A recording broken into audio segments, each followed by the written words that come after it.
വിശദമായ വാർത്തയിലേക്ക്. ഭാരക്കൂടുതലിന്റെ പേരിൽ ഒളിമ്പിക്സിൽ നിന്ന് അയോഗ്യയാക്കിയതിന് പിന്നാലെ ഗുസ്തിയിൽ നിന്ന് വിരമിക്കൽ പ്രഖ്യാപിച്ച് വിനേഷ് ഫോഗട്ട്. ഗുസ്തി ജയിച്ചു, താൻ തോറ്റു എന്നാണ് വേദനയോടെയുള്ള വിനേഷിന്റെ പോസ്റ്റ്. നിങ്ങളുടെ സ്വപ്നവും തന്റെ ധൈര്യവും തകർന്നതായും വിനേഷ് സാമൂഹിക മാധ്യമത്തിൽ കുറിച്ചു. അതിനിടെ വെള്ളി മെഡൽ പങ്കിടണമെന്നാവശ്യപ്പെട്ട് വിനേഷ് കായിക കാര്യങ്ങൾക്കുള്ള ആർബിട്രേഷൻ കോടതിയെ സമീപിച്ചിട്ടുണ്ട്. ER രാഗേഷ് ചേരുന്നു ന്യൂസ് ഡെസ്കിൽ നിന്ന് വിവരങ്ങളുമായി. രാഗേഷ്, കായിക പ്രേമികളെ സംബന്ധിച്ചിടത്തോളം, ഒളിമ്പിക് ആരാധകരെ സംബന്ധിച്ചിടത്തോളം വലിയ ബുദ്ധിമുട്ടുണ്ടാക്കിയ മണിക്കൂറുകളിലൂടെയാണ് കടന്നു പോകുന്നത്. ഇപ്പോൾ വിരമിക്കൽ പ്രഖ്യാപനവുമായി വിനേഷ് ഫോഗട്ട് എത്തിയിരിക്കുന്നു. എന്തൊക്കെ കാര്യങ്ങളാണ് എക്സിലൂടെ പറഞ്ഞിരിക്കുന്നത് വിനേഷ്?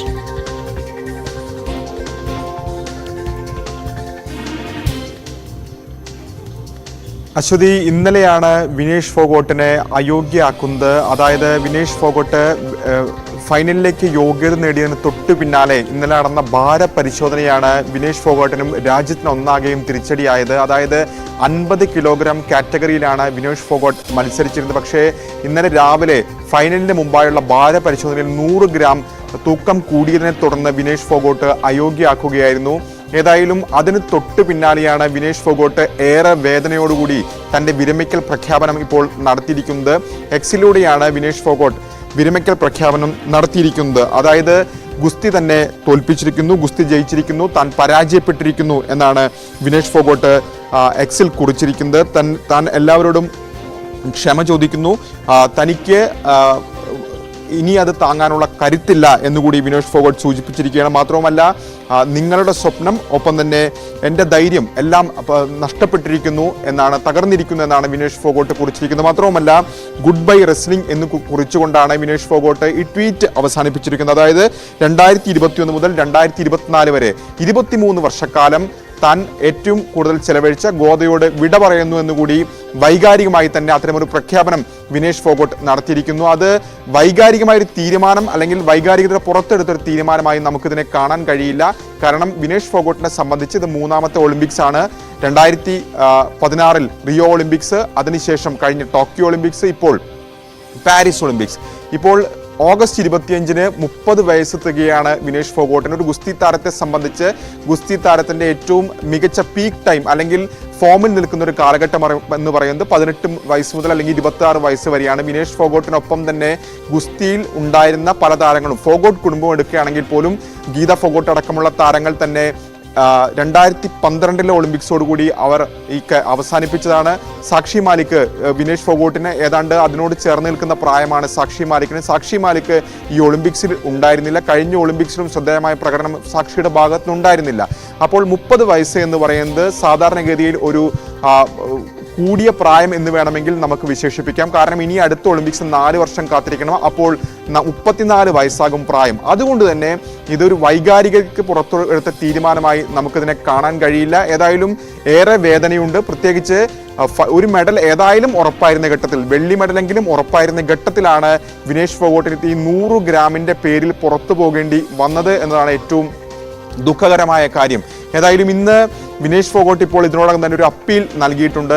നിലവിൽ കായിക തർക്ക പരിഹാര കോടതി CASന് മുമ്പാകെയാണ് ഈ അപ്പീലുള്ളത്, അല്ലെങ്കിൽ അപേക്ഷയുള്ളത്. അതിലാദ്യം വിനേഷ് ചൂണ്ടിക്കാണിച്ചിരുന്ന പ്രധാനപ്പെട്ട കാര്യം ഫൈനൽ മത്സരത്തിൽ നടത്തണം എന്നൊരാവശ്യം മുന്നോട്ട് വെച്ചിരുന്നു.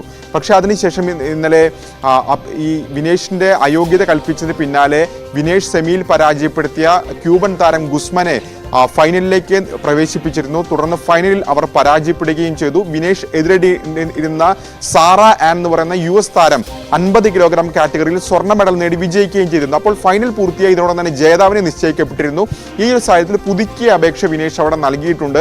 ആ അപേക്ഷയിൽ ചൂണ്ടിക്കാണിച്ചിരിക്കുന്ന പ്രധാനപ്പെട്ട കാര്യം വെള്ളി മെഡൽ പങ്കിടാൻ അനുവദിക്കണമെന്നാണ്. കാരണം നിലവിൽ ഈ കാറ്റഗറിയിൽ ഇതിനോടകം തന്നെ സ്വർണ്ണ മെഡൽ നിശ്ചയിച്ചു കഴിഞ്ഞു.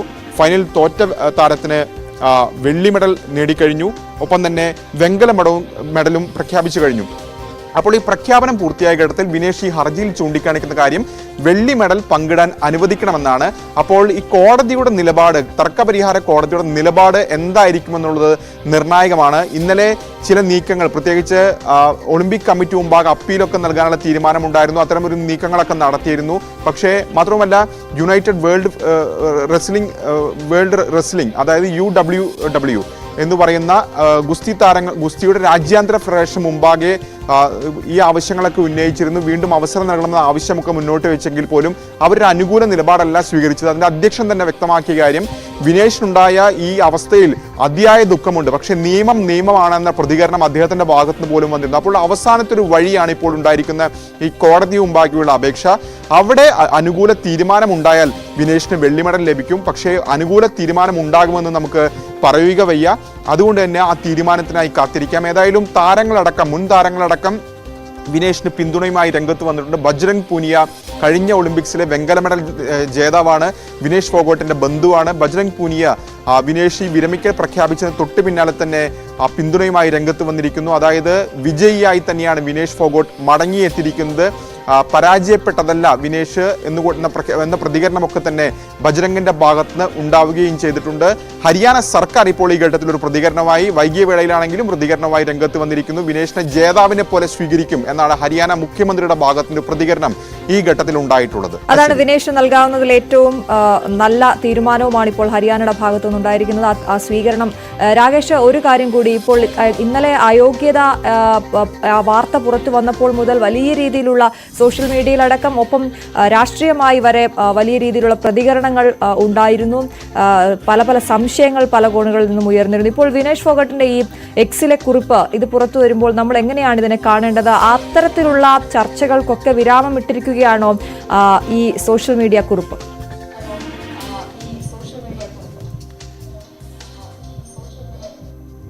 അശ്വതി, രണ്ട് തരത്തിൽ ഇതിനെ കാണാം. കൃത്യമായ മാനങ്ങളുണ്ട്. ഒന്ന്, ഗുസ്തി ജയിച്ചു താൻ തോറ്റു എന്ന് പറയുമ്പോൾ നിലവിലെ നിയമങ്ങൾ പാലിക്കാൻ താൻ ഉൾപ്പെടെയുള്ളവർ ബാധ്യസ്ഥരാണ് എന്ന് പറഞ്ഞു വെക്കുന്നു വിനേഷ് ഫോഗോട്ട്. അല്ലെങ്കിൽ ഗുസ്തി ജയിച്ചു എന്ന് പറയുമ്പോൾ അതിന് വേറെ തരത്തിൽ വ്യാഖ്യാനിക്കുകയാണെങ്കിൽ ചില നീക്കങ്ങൾ നടന്നു എന്ന് വേണമെങ്കിൽ അതിനെ വ്യാഖ്യാനിക്കാം. പക്ഷേ നിലവിലെ സാഹചര്യത്തിൽ അതിനുള്ള സാധ്യത കുറവാണ്. പക്ഷെ എന്ത് സംഭവിച്ചു എന്ന കാര്യത്തിൽ ഇപ്പോഴും ഒരു സ്ഥിരീകരണം ഉണ്ടായിട്ടില്ല. അതിൽ ഒരു ആദ്യ പ്രതികരണം വരേണ്ടത് വിനേഷ് ഫോഗോട്ടിന്റെ ഭാഗത്തു നിന്നാണ്.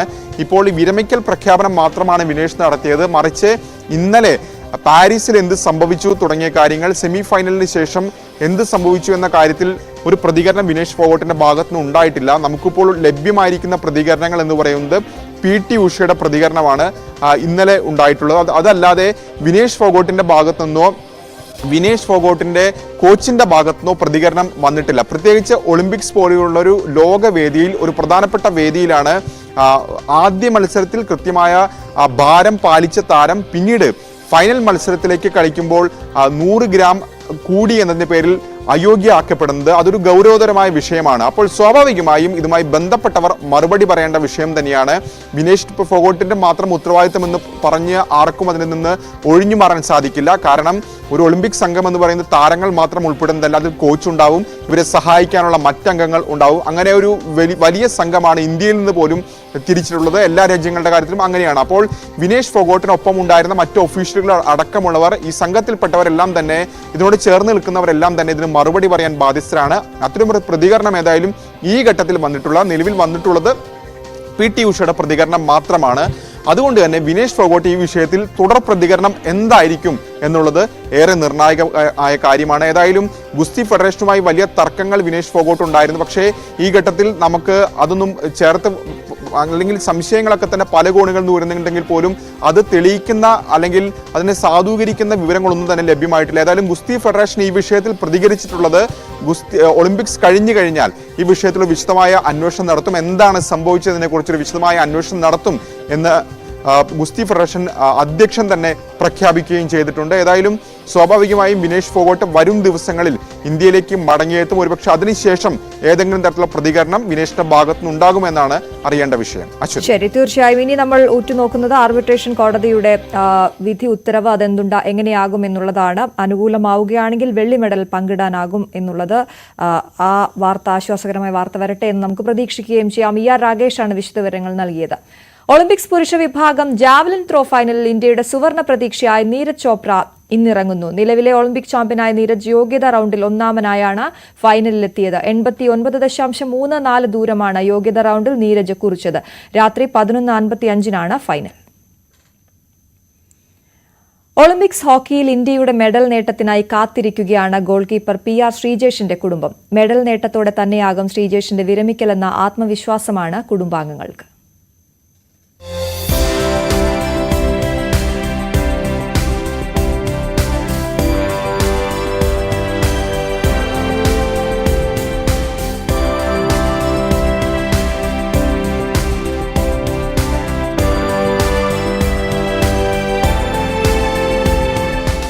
ഇരുപത് വർഷത്തോളം നീണ്ട കരിയറിൽ ശ്രീജേഷിന് നേട്ടങ്ങൾ ഒരുപാടുണ്ട്.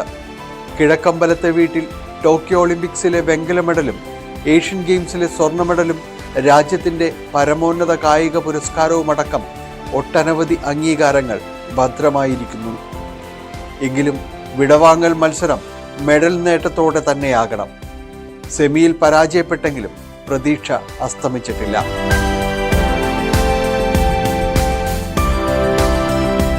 നമ്മളേതായാലും പ്രതീക്ഷയിലായിരുന്നത് സ്വർണ്ണം കിട്ടില്ല. റിട്ടയർമെൻറ്റ് നമ്മുടെ മാച്ച് ഇപ്രാവശ്യം ഒളിമ്പിക്സ് ആണ്, റിട്ടയർമെൻ്റ് ആയിരുന്നു.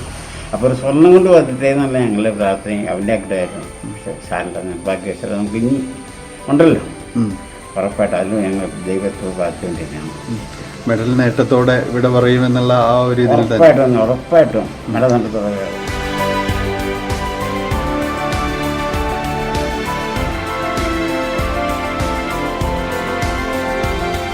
ശ്രീജേഷിന്റെ പ്രതിരോധ മികവിൽ തന്നെയാണ് ഇന്ത്യ പല മത്സരവും വിജയിച്ച് കയറിയത്.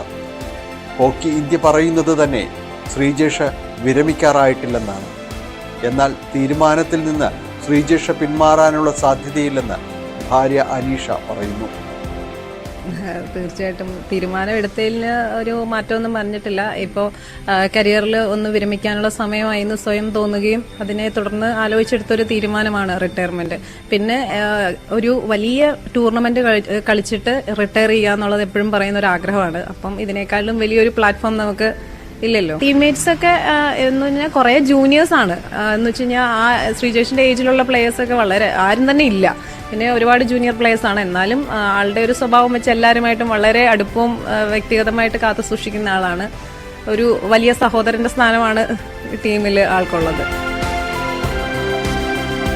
ശ്രീജേഷിന്റെ വിരമിക്കൽ ഇന്ത്യൻ ഹോക്കിയിൽ ഐതിഹാസികമായ ഒരു കാലഘട്ടത്തിന്റെ കൂടി അവസാനമാണ്. വീരോചിതമായ യാത്രയപ്പിന് കൂടിയാണ് പാരീസിൽ ഹോക്കി ഇന്ത്യ തയ്യാറെടുക്കുന്നത്. ന്യൂസ് 18 കൊച്ചി. മറ്റു വാർത്തകളുടെ വേളയ്ക്ക് ശേഷം.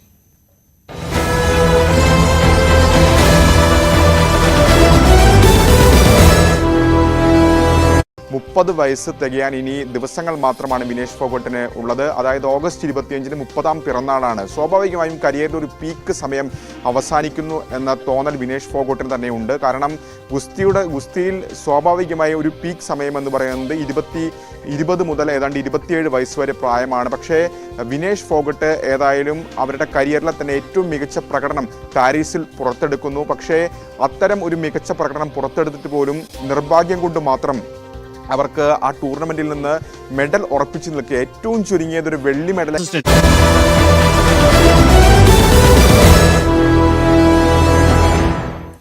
വ്യാപക പ്രതിഷേധങ്ങൾക്കിടെ ബംഗ്ലാദേശിൽ മുഹമ്മദ് യൂനുസിന്റെ നേതൃത്വത്തിലുള്ള ഇടക്കാല സർക്കാർ ഇന്ന് അധികാരമേൽക്കും. 15 അംഗങ്ങളാകും ഉപദേശക കൗൺസിലിൽ ഉണ്ടാവുക. രാത്രി 8 മണിക്കാണ് സത്യപ്രതിജ്ഞ. ഐഷത്തുൽ ഷംന ചേരുന്ന വാർത്തയുടെ വിശദാംശങ്ങളുമായി. ഷംന, കലാപകലുഷിതമായ ബംഗ്ലാദേശിൽ ഇടക്കാല സർക്കാർ അധികാരമേൽക്കുമ്പോൾ ഇപ്പോഴത്തെ സാഹചര്യം എന്താണ് അവിടെ?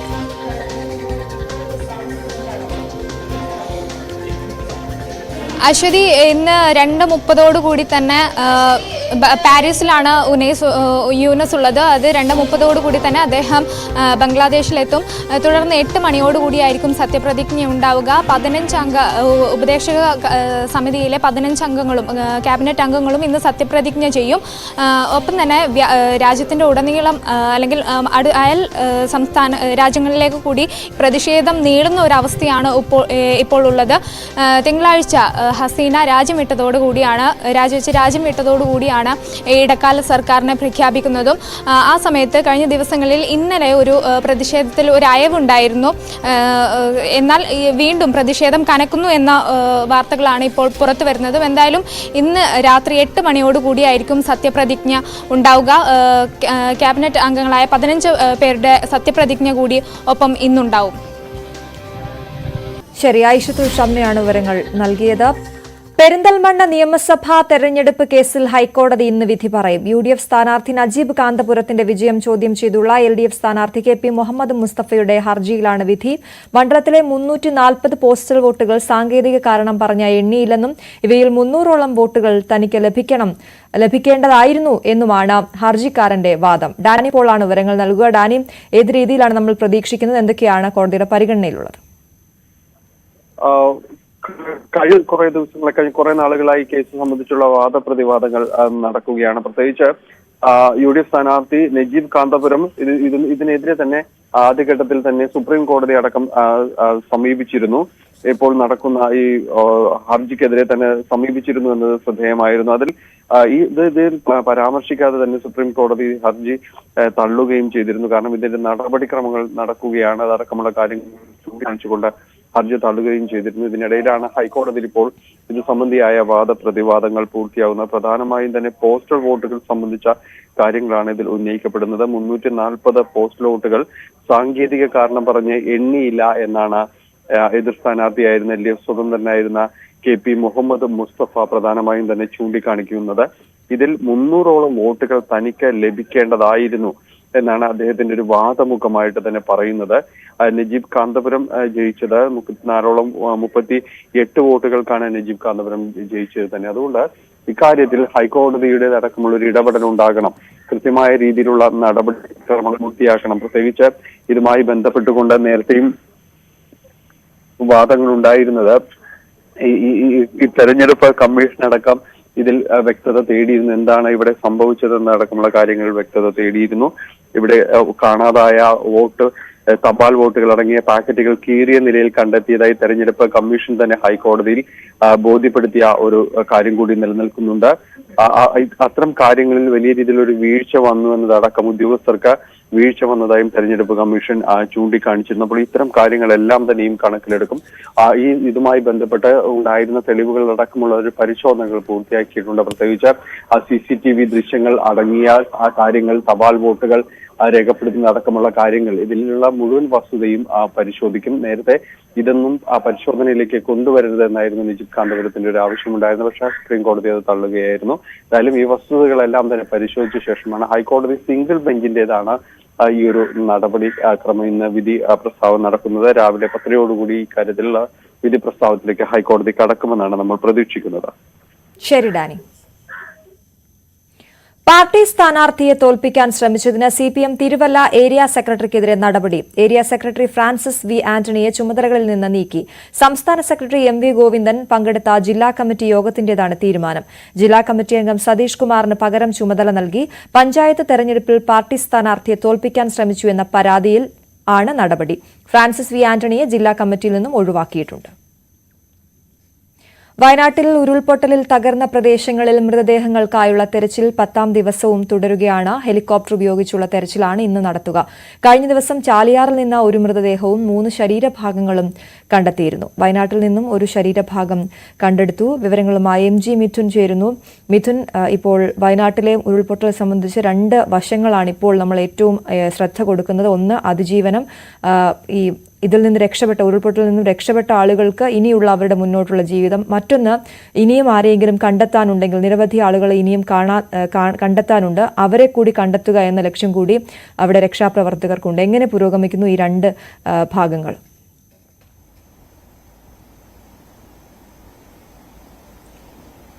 അശ്വതി, 10ാം നാളിലെ തെരച്ചിൽ ഇപ്പോഴും പുരോഗമിക്കുകയാണ്. ഇന്ന് രാവിലെ മുതൽ തന്നെ സന്നദ്ധ പ്രവർത്തകരുടെ നേതൃത്വത്തിലും ഒപ്പം തന്നെ സേനാ വിഭാഗങ്ങളുടെ ഭാഗത്തു നിന്നുമൊക്കെ തന്നെ ഈ ഒരു തെരച്ചിൽ ആരംഭിക്കുകയും ചെയ്തിട്ടുണ്ട്. ഞാനിപ്പോൾ നിൽക്കുന്നത് ഈ മുണ്ടക്കൈ ഭാഗത്താണ്. മുണ്ടക്കൈ ഭാഗത്ത് ഈ ദൃശ്യങ്ങളിൽ കാണുന്ന ഈ പ്രദേശം ഒരു ചെറിയ ടൗൺ ആയിരുന്നു. ഇവിടെയൊക്കെ നിരവധി വീടുകളും കടകളും ഒക്കെ സ്ഥിതി ചെയ്തിരുന്ന ഒരു പ്രദേശമാണ്. ഇപ്പോൾ അവിടെ സന്നദ്ധ പ്രവർത്തകരുടെ നേതൃത്വത്തിലും ഒപ്പം തന്നെ പോലീസിന്റെയും NDRFന്റെയും ഒക്കെ നേതൃത്വത്തിൽ വലിയ രീതിയിൽ ഉള്ള പരിശോധന നടക്കുന്നുണ്ട്, മാനുവലി ഉള്ള പരിശോധന നടക്കുന്നുണ്ട്. കൂടാതെ ഹിറ്റാച്ചി ഉപയോഗിച്ചുകൊണ്ട് ഏതെങ്കിലും തരത്തിൽ തെർമൽ ഡിറ്റക്ടർ ഉപയോഗിച്ചുകൊണ്ട് ആ രീതിയിൽ ഏതെങ്കിലും സിഗ്നൽ ലഭിക്കുകയാണെങ്കിൽ അവിടെ നിന്ന് കല്ലുകൾ മാറ്റി, അവിടെ നിന്ന് മണ്ണുകൾ മാറ്റി, ഏകദേശം ആഴത്തിൽ 12 അടിയോളം താഴ്ചയിൽ മണ്ണ് മാറ്റി ഉള്ള പരിശോധനയാണ് ഇപ്പോൾ നടക്കുന്നത്. റൊട്ടീൻ പരിശോധന, അതായത് കഴിഞ്ഞ ദിവസങ്ങളിലെ പോലെ തന്നെ 6 മേഖലകളായി തിരിച്ച് മുണ്ടക്കൈ, പുച്ചിരിമട്ടം, ഒപ്പം തന്നെ വെള്ളാർമല തുടങ്ങിയ ഭാഗങ്ങളിലൊക്കെ തന്നെ, അട്ടമല അടക്കമുള്ള ഭാഗങ്ങളിലെല്ലാം തന്നെ ഇപ്പോൾ പരിശോധന പുരോഗമിക്കുന്നുണ്ട്. മറ്റൊന്ന് ഈ സൂചിപ്പാറ വെള്ളച്ചാട്ടം, ഒപ്പം തന്നെ കാന്തമ്പാറ വെള്ളച്ചാട്ടം ഒക്കെ അടക്കമുള്ള മേഖലകളിൽ ഹെലികോപ്റ്റർ ഉപയോഗിച്ചുകൊണ്ടുള്ള പരിശോധനയാണ്. ഇന്ന് അത് തുടരുകയും ചെയ്യും. കഴിഞ്ഞ ദിവസം നടത്തിയ പരിശോധനയിൽ അവിടെ നിന്ന് 3 മൃതദേഹഭാഗങ്ങൾ ലഭിച്ചിരുന്നു, ശരീരഭാഗങ്ങൾ അവിടെ നിന്ന് ലഭിച്ചിരുന്നു. അതുകൊണ്ട് തന്നെ അവിടെ കൂടുതൽ മേഖലകളിലേക്ക് കൂടി ഈ ഒരു പരിശോധന തുടരാനുള്ള ഒരു നീക്കത്തിലേക്കാണ് കടക്കുന്നത്. രാവിലെ ചെറിയ രീതിയിൽ ഇവിടെ ഈ ഭാഗത്തൊക്കെ മഴയുണ്ടായിരുന്നു.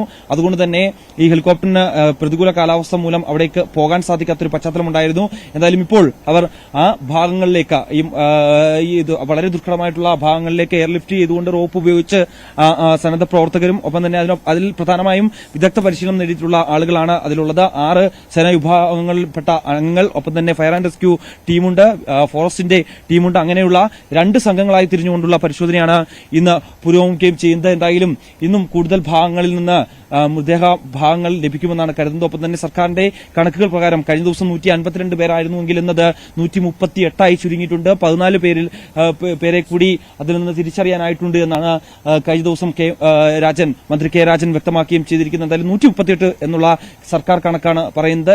എന്നാൽ പ്രദേശവാസികൾ നമ്മൾ കഴിഞ്ഞ ദിവസം നമ്മളോട് പറഞ്ഞ പോലെ തന്നെ ഇതിൽ മുകളിൽ ആളുകൾ ഇനിയുണ്ട്, ഈ മണ്ണിനടിയിൽ തന്നെയുണ്ട്. ഒപ്പം തന്നെ ഇവർ കടലിലേക്ക് പോയേക്കാം, ഒഴുകിപ്പോയേക്കാം എന്നടക്കമുള്ള ചില കാര്യങ്ങൾ കൂടി അവർ പറയുന്നുണ്ട്. എന്തായാലും പ്രദേശവാസികൾ പറയുന്നതനുസരിച്ചുള്ള പരിശോധനകൾ കൂടി ഈ ഒരു ഘട്ടത്തിൽ നടക്കുന്നുണ്ട്. നമ്മളിപ്പോൾ ദൃശ്യങ്ങൾ കാണുന്ന അത് ഇവിടുത്തെ ഒരു മുസ്ലിം പള്ളിയായിരുന്നു. ആ പള്ളി പൂർണ്ണമായും അതിനകത്തേക്ക് ഒരു വലിയ പാറ, ഏകദേശം ഒരു 2 ആന വലിപ്പത്തിലുള്ള വലിയ പാറ അതിനേക്ക് പതിക്കുകയായിരുന്നു എന്നാണ് നമുക്ക് കാണാൻ സാധിക്കുന്നത്. അതിന്റെ ഫ്രണ്ടിൽ ജീപ്പുകളൊക്കെ തകർന്നു കിടക്കുന്നത് കാണാൻ സാധിക്കുകയും ചെയ്യുന്നു. അവിടെ മണ്ണ് മാറ്റി, അവിടെ പൂർണ്ണമായും മണ്ണ് മാറ്റി ഉള്ള പരിശോധന ഇപ്പോൾ നടക്കുന്നു. ഇതൊരു ചെറിയ പട്ടണമായിരുന്നു, വലിയ അതിമനോഹരമായിട്ടുള്ള ഒരു ഗ്രാമപ്രദേശമായിരുന്നു. അവയെല്ലാം തന്നെ പൂർണ്ണമായും തകർത്തെറിയും തരത്തിലേക്ക് പോകുന്നു. മറ്റൊന്ന്, അച്യുത് സൂചിപ്പിച്ച പോലെ തന്നെ അതിജീവനം, അതുമായി ബന്ധപ്പെട്ട് ഇവരെ ഈ നിരവധി പേർ ഈ ദുരിതാശ്വാസ ക്യാമ്പുകളുണ്ട്. 16 ക്യാമ്പുകളിലായി നിരവധി പേർ അവിടെ കഴിയുകയും ചെയ്യുന്നുണ്ട്. ഒപ്പം തന്നെ പരിക്കേറ്റ നിരവധി ആളുകളുണ്ട്. അവരെല്ലാം തന്നെ ഇപ്പോഴും ആശുപത്രിയിൽ തന്നെ തുടരുന്ന ഒരു സാഹചര്യമുണ്ട്. ഇവരെയൊക്കെ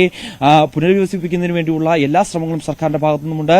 ഒപ്പം തന്നെ അവർക്ക് പ്രത്യേകം വീട് വെച്ച് നൽകുന്നതിനും ടൌൺഷിപ്പ് മാതൃകയിൽ വീട് വെച്ച് നൽകുന്നതിനുമുള്ള നടപടിക്രമങ്ങളിലേക്ക് കടന്നിട്ടുണ്ട്. അത് എവിടെയാണ്, അല്ലെങ്കിൽ അതിനുള്ള സ്ഥലം എവിടെയാണ് കണ്ടെത്തുന്ന അടക്കമുള്ള കാര്യങ്ങൾ വരും ദിവസങ്ങളിൽ നമുക്ക് വ്യക്തമാകുമെന്നാണ് മനസ്സിലാക്കാൻ സാധിക്കുന്നത്. ഒപ്പം തന്നെ അതിനു മുമ്പ് തന്നെ ഇവരെ മറ്റ് വാടക വീട്ടുകളിലേക്കും ഒക്കെ മാറ്റുന്നതിന് വേണ്ടിയുള്ള സമഗ്രമായിട്ടുള്ള ദൌത്യം നൽകുന്നുണ്ട്. അതിൽ പലരും പല പഞ്ചായത്തുകളും, അതായത് തിരുവനന്തപുരം അടക്കമുള്ള പഞ്ചായത്തുകൾ പോലും, മലയൻകീഴ് അടക്കമുള്ള പഞ്ചായത്തിൽ, തിരുവനന്തപുരത്തെ മലയൻകീഴ് എന്ന പഞ്ചായത്ത് പോലും ഇവിടെ നിന്ന് ആളുകളെ അവിടെ വാടകയ്ക്ക് അവർ സ്വന്തം ചെലവിൽ വാടകയ്ക്ക് വീട് നൽകാം, അവിടേക്ക് വരാൻ തയ്യാറുള്ള ആളുകളെ അവിടേക്ക് സ്വീകരിക്കുമെന്ന് കഴിഞ്ഞ ദിവസം വ്യക്തമാക്കുകയും ചെയ്യുന്നു. കൂടാതെ തന്നെ വയനാട്ടിലെ പല ഭാഗങ്ങളിലും, വയനാട്ടിലെ പല പഞ്ചായത്തുകളിലുമൊക്കെ തന്നെ ഇതേ രീതിയിലുള്ള അഭിപ്രായങ്ങളുണ്ട്. അവിടെയൊക്കെ തന്നെ ഇവരെ മാറ്റി സുരക്ഷിതമായി പാർപ്പിക്കുക, തൽക്കാലത്തേക്ക്, അതായത് മറ്റ് ടൌൺഷിപ്പ് മാതൃകയിൽ വീടുകൾ തയ്യാറാകുന്ന മുറയ്ക്ക് അവരെ അങ്ങോട്ടേക്ക് മാറ്റാനുള്ള ഒരു നീക്കമുണ്ട്. അതേസമയം പ്രധാനപ്പെട്ട ഒരു ചോദ്യം, പലർക്കും പൂർണ്ണമായും, അതായത് കുടുംബത്തെ മുഴുവൻ ആയി നഷ്ടപ്പെട്ട പലരുമുണ്ട്. ഒപ്പം തന്നെ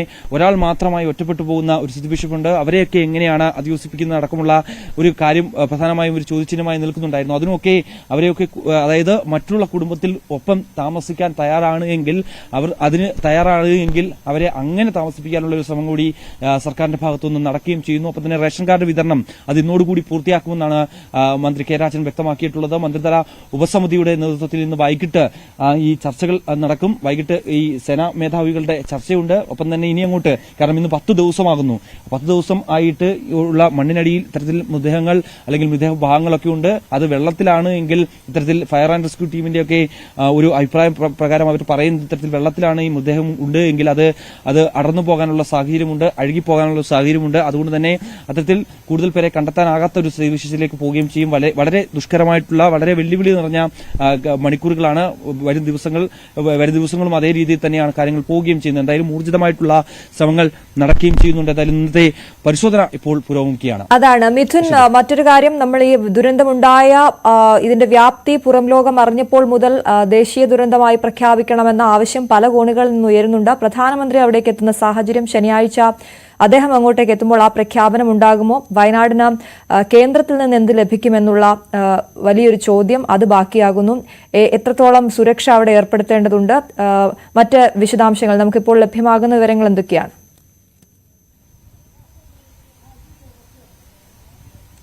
പ്രധാനമന്ത്രി ശനിയാഴ്ച ഇവിടേക്ക് എത്തുമെന്നാണ് അറിയിച്ചിട്ടുള്ളത്. കണ്ണൂർ വിമാനത്താവളത്തിൽ എത്തിയതിനു ശേഷം അവിടുന്ന് പ്രത്യേകം ഹെലികോപ്റ്റർ മാർഗം ഇവിടേക്ക് എത്തും. ഈ മുണ്ടക്കൈ ഭാഗങ്ങളിലൊക്കെ അദ്ദേഹം സന്ദർശിക്കും. അതായത് ചൂരിൽ ഈ പ്രത്യേകം തയ്യാറാക്കിയിട്ടുള്ള താൽക്കാലിക പാലം ബെയിലി പാലത്തിന് സമീപമെത്തി അവിടെ നിന്ന് റോഡ് മാർഗം തന്നെ പ്രത്യേകം തയ്യാറാക്കിയിട്ടുള്ള വാഹനത്തിൽ അദ്ദേഹം മുണ്ടക്കൈ, ഒപ്പം തന്നെ പുഞ്ചിരിമട്ട അടക്കമുള്ള ഈ ദുരന്തബാധിത മേഖലകൾ സന്ദർശിക്കുമെന്നാണ് നിലവിൽ നമുക്ക് അറിയാൻ സാധിക്കുന്നത്. അത്തരത്തിലുള്ള ഷെഡ്യൂളാണ് വരികയും ചെയ്യുന്നത്. കാലാവസ്ഥ പ്രതികൂലമാണ് എങ്കിൽ അതിൽ ചില മാറ്റങ്ങൾ വരാനുള്ള സാധ്യതയുണ്ട്. എന്തായാലും ഇന്ന് SPG സംഘം ഇവിടേക്ക് എത്തുന്നുണ്ട്. സുരക്ഷയുമായി ബന്ധപ്പെട്ടുള്ള കാര്യങ്ങൾ പരിശോധിക്കുന്നതിന് വേണ്ടി SPG സംഘം ഇന്ന് ഉച്ചയോടുകൂടി ഇവിടേക്ക് എത്തും. മോക്ഡ്രിൽ അടക്കമുള്ള കാര്യങ്ങൾ അതിനുശേഷം നടക്കുകയും ചെയ്യുമെന്നാണ് അറിയിച്ചിട്ടുള്ളത്. എന്തായാലും പ്രധാനമന്ത്രി വരുന്നതോടുകൂടി നേരത്തെ തന്നെ നമുക്കറിയാം ദേശീയ ദുരന്തമായി പ്രഖ്യാപിക്കണമെന്നടക്കമുള്ള ആവശ്യം കേരളം നേരത്തെ തന്നെ മുന്നോട്ട് വെച്ചിരുന്നു. രാഹുൽ ഗാന്ധി ലോക്സഭയിൽ അടക്കം ഇക്കാര്യം ആവശ്യപ്പെടുകയും ചെയ്തതാണ്. എന്നാലും എങ്കിൽ പോലും തന്നെ ഒരു അനുഭാവപൂർണ്ണമായിട്ടുള്ള ഒരു സമീപനം കേന്ദ്ര സർക്കാരിന്റെ ഭാഗത്തുനിന്ന് ഈ ഒരു ദേശീയ ദുരന്തമായി പ്രഖ്യാപിക്കുന്ന കാര്യത്തിൽ ഇതുവരെയും ഉണ്ടായിട്ടില്ല. പക്ഷേ കേന്ദ്രത്തിന്റെ ഭാഗത്തുനിന്ന് വലിയ സഹായങ്ങൾ ഇതിനോടകം തന്നെ ലഭ്യമായിട്ടുണ്ട്. എല്ലാവിധ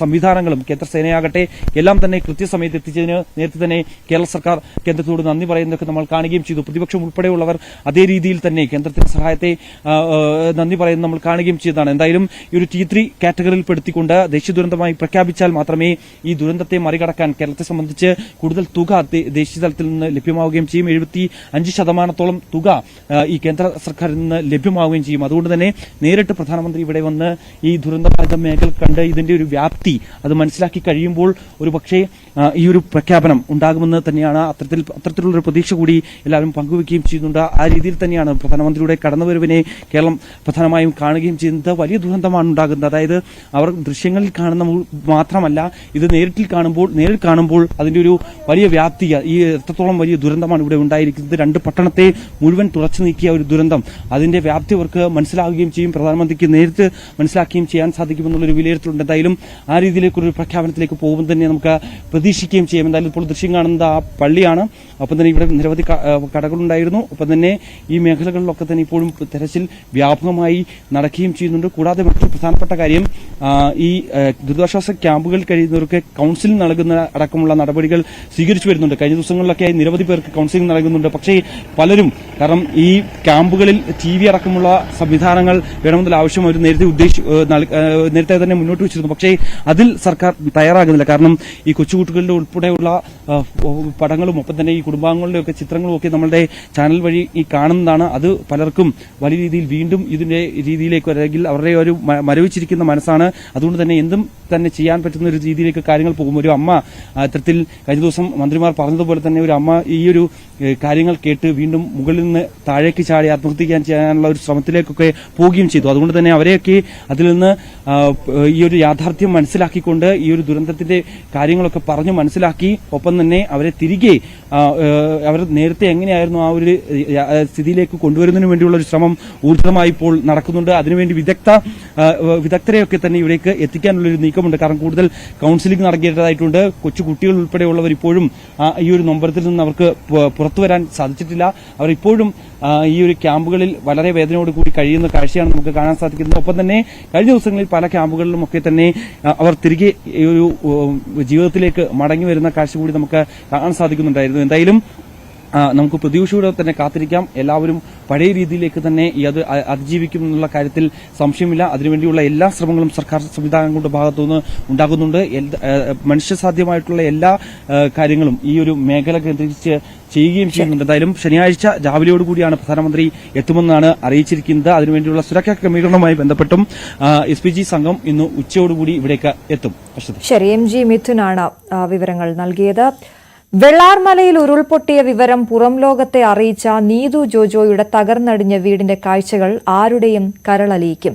5 വയസ്സുകാരൻ പാപ്പുവിന്റെ കളിപ്പാട്ടങ്ങൾ, ചെളിപുരണ്ട വീട്ടുപകരണങ്ങൾ, എല്ലാത്തിനും മൂകസാക്ഷിയായി തിരുക്കുടുംബത്തിന്റെ രൂപങ്ങളും. അതുമാത്രമാണ് ഇനി ഇവിടെ ബാക്കി. മരണവെപ്രാളത്തോടെയുള്ള നീതുവിന്റെ സഹായ അഭ്യർത്ഥനയും ഭർത്താവും കുടുംബവും ചുറ്റുമുണ്ടായിരുന്ന 25-ലേറെ ആളുകളും അത്ഭുതകരമായി രക്ഷപ്പെട്ട് ഒരു കുന്നിൻ മുകളിലേക്ക് പോകുമ്പോൾ നീതു മാത്രം നിസ്സഹായയായി മലവെള്ളപ്പാച്ചിലിൽ ഒലിച്ച് ജീവിതത്തിൽ നിന്ന് എന്നേക്കുമായി മാഞ്ഞു പോയതുമെല്ലാം കേരളം തേങ്ങലോടെയാണ് കേട്ടത്. ആ നീതു ജോജോയുടെ വീട്ടിന്റെ മുൻപിലാണ് ഞാനിപ്പോൾ ഉള്ളത്.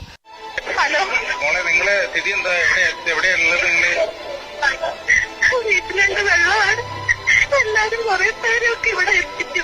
ഇനി അറിയില്ല, പുറത്തിറങ്ങാൻ പറ്റാത്ത അവസ്ഥ. ഇനി പൊട്ടിയാൽ ഞങ്ങളൊക്കെ പോകും. സ്ഥലം എവിടെയാണ് നിങ്ങള്? ചൂടമല ഹൈസ്കൂളിലൂടെ. ഇപ്പൊ നിങ്ങളെല്ലാരും എവിടെയാ ഉള്ളത്? ഇപ്പൊ ഞങ്ങൾ ഞങ്ങളുടെ വീട്ടിൽ തന്നെയാണ്. പക്ഷെ അകത്തൊക്കെ വെള്ളമാണ്. താഴെയുള്ളവരൊക്കെ എങ്ങനെ രക്ഷപ്പെട്ട് വന്നു എന്ന് ഞങ്ങൾക്ക് അറിയില്ല. ഞാനിപ്പോൾ ഉള്ളത് നീതുവിന്റെ വീടിന്റെ ദയനീയമായ കാഴ്ച ഇപ്പോൾ ഇങ്ങനെയാണ്. ഈ വീട്ടിന്റെ പ്രവേശന കവാടം ഇതായിരുന്നു. അവിടേക്ക് വലിയ തടികളും വലിയ കല്ലുകളും ഒഴുകി വന്ന് ആ വീട്ടിന്റെ പ്രവേശന കവാടം അപ്പാടെ തകർന്ന നിലയാണ്. ഇപ്പോൾ ഈ വീടിന്റെ മുൻഭാഗത്തെ വാതിലിന്റെ മുമ്പിൽ ഇതാണ് കാഴ്ച. ഈ തകർന്നു കിടക്കുന്ന കൂട്ടത്തിൽ അവർ കിടന്നിരുന്ന മുറിയിലെ കട്ടിലിന്റെ ഭാഗങ്ങൾ കൂടിയുണ്ട്. അതിലും വേദനിപ്പിക്കുന്ന ഒരുപാട് കാഴ്ചകൾ ഈ വീടിന്റെ ഉള്ളിലുണ്ട്. ഒരുപക്ഷെ ഈ ദുരന്തം വിധി എത്ര ക്രൂരമായാണ് ഈ കുടുംബത്തോട് പെരുമാറിയത് എന്നതിന് ഈ വീടിനുള്ളിലെ കാഴ്ചകൾ തന്നെയാണ് ഏറ്റവും വലിയ ഉദാഹരണം. ഇതൊരു കട്ടിലിന്റെ ബാക്കിയാണ്. ഇരുൾ തകർത്തെറിഞ്ഞ ഈ ഗ്രാമത്തിൽ അവശേഷിക്കുന്ന ഈ വീടിന്റെ ഏതാനും ഭാഗങ്ങളിൽ ഈ വീടിന്റെ കട്ടിലിന്റെ ഈ ഭാഗങ്ങൾ കൂടി ഉൾപ്പെട്ടിട്ടുണ്ട്. പിന്നീട് വീടിനകത്തേക്ക് കയറുമ്പോൾ ലിവിംഗ് റൂമിലും ഡൈനിങ് റൂമിലും ഒക്കെ ബാക്കിയുള്ളത് ഈ അവശിഷ്ടങ്ങളും മൺകൂനയും മാത്രം. പ്രധാന കവാടത്തിന്റെ മുമ്പിൽ ഭിത്തിയിലായി നീതുവിന്റെ മകന്റെ ചിത്രം തേങ്ങുന്ന ഓർമ്മയായി. കുടുംബത്തിനും കേരളത്തിനും മുഴുവൻ തേങ്ങുന്ന ഓർമ്മയായി ഈ ചിത്രം ഇങ്ങനെ ഇപ്പോഴും ഈ ഭിത്തിയിൽ പതിച്ചിട്ടുണ്ട്. അതിനൊക്കെ അപ്പുറത്തായി ഇവിടെ കലാപരമായി രണ്ടുപേരും നീതുവും ജോജോയും ആ കലാവാസന ഉള്ള സംഗീതജ്ഞരായിരുന്നു. അവർ നിരവധി പരിപാടികളിൽ പങ്കെടുക്കുന്നവരായിരുന്നു. അതുമായി ബന്ധപ്പെട്ട അവരുടെ വയലിനടക്കം ആ മണ്ണിൽ പൊതഞ്ഞ് മുകളിൽ സൂക്ഷിച്ചിട്ടുണ്ട്. അതിനപ്പുറത്തായി കുറേയേറെ ചിത്രങ്ങൾ. ഈ വീടിന്റെ ഉള്ളിൽ ബാക്കിയായിരിക്കുന്നത് തിരുക്കുടുംബത്തിന്റെ ഒരു രൂപം മാത്രമാണ്. ബാക്കിയെല്ലാം ഈ വീട്ടിലെ മറ്റ് ഉപകരണങ്ങളും വീട്ടിലെ മറ്റ് സാധനങ്ങളും അത് മുഴുവൻ ഇരുൾ കവർന്ന നിലയിലാണ്.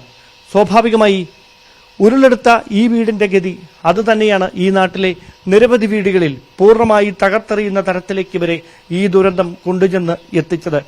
30 പേരടങ്ങുന്ന സംഘം ഈ വീടിന്റെ മുകളിലായിരുന്നു രക്ഷപ്പെടുന്നതിന് വേണ്ടി ഒത്തുകൂടിയത്.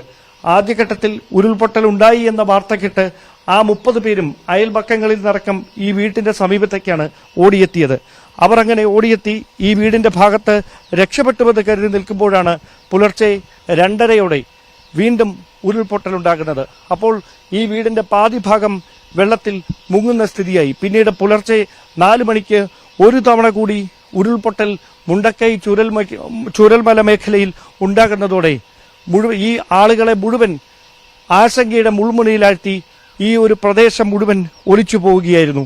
ഒരുപക്ഷെ ആ ദുരന്തത്തിന്റെ ഭീകരമുഖം ഈ വീടിനെയും ഇതിന്റെ തൊട്ട് സമീപത്തുണ്ടായിരുന്ന അയൽവാസികളെയും എങ്ങനെയാണ് ബാധിച്ചത് എന്നതിന് കൃത്യമായി നീതുവിന്റെ ഈ വീട് തന്നെയാണ് ഏറ്റവും പ്രധാനപ്പെട്ട ഉദാഹരണം.